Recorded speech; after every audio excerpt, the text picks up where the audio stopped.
مختار کا عالم کیا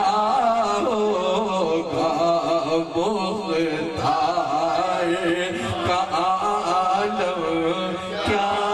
ہوگا، محتاج یہ شان ہے ان کے غلاموں کی، تو سرکار کا عالم کیا ہوگا۔ میں بات کر رہا تھا کہ آپ نے حکم فرما دیا، وہ پہنچنے کے بعد فرماتے ہیں کہ میں نے اپنے بھائی سے مشورہ کیا کہ آقا علیہ السلام نے بھیج دیا، اب ہم نے کام کر رہے ہیں، کیسے شروع کریں؟ کہتے ہیں ہم نے جب یہ کیا تو ہمیں تصور میں رسول اللہ صلی اللہ علیہ وآلہ وسلم نظر آئے کہ آپ فرما رہے ہیں بیٹھ جاؤ اور قرآن کریم پڑھنا شروع کرو۔ کہتے ہیں آقا علیہ السلام نے مکہ پاک ہوتے ہوئے ہماری ادھر رہنمائی فرمائی، اور کہتے ہیں جب حکم ہوا تو میں سے ایک نے پڑھنا شروع کر دیا، ہم پڑھتے جاتے، جو آتا جاتا قرآن پاک سنتا جاتا، ادھر سے ہٹتا، بعد میں کلمہ پاک پڑھتا جاتا۔ بات ہے کہ یہ اس وقت جو سردار تھے دو، اس وقت مدینہ منورہ میں ان تک بات پہنچی کہ کوئی لوگ آئے ہیں کسی دین کی تبلیغ کر رہے ہیں، جو ان کے پاس آ رہے ہیں وہ دارِ اسلام ان کے دین میں داخل ہوتا چلا جا رہا ہے۔ انہوں نے کہا کہ یہ کون ہے، کیسے ہے؟ وہ آئے، انہوں نے کہا کہ کیا کہ انہوں نے کہا سن لو کہ ہم کر کیا رہے ہیں۔ پہلے نے سنا اور وہ کہتے ہیں کہ مجھے اپنے پیر و مرشد یاد آئے کہ آپ بڑی خوبصورتی سے فرمایا کرتے تھے کہ رأیت نور الاسلام یتلالع فی جبینہ، کہ میں نے دیکھا کہ نور اسلام، کہتے ہیں وہ سردار جب میرے آگے بیٹھا میں نے پڑھنا شروع کیا تو میں نے اپنی آنکھوں سے دیکھا، غلام نے دیکھا کہ نور اسلام اس کی پیشانی کے اوپر جگمگا رہا ہے، اور کہتے ہیں وہ ادھر سے نہ اٹھے مگر دین اسلام اختیار کر کے دو غلام آپ نے بھیجے، شام نہ ہوئی تھی، سارا مدینہ منورہ کلمہ طیبہ سے گونج رہا تھا، اللہ اللہ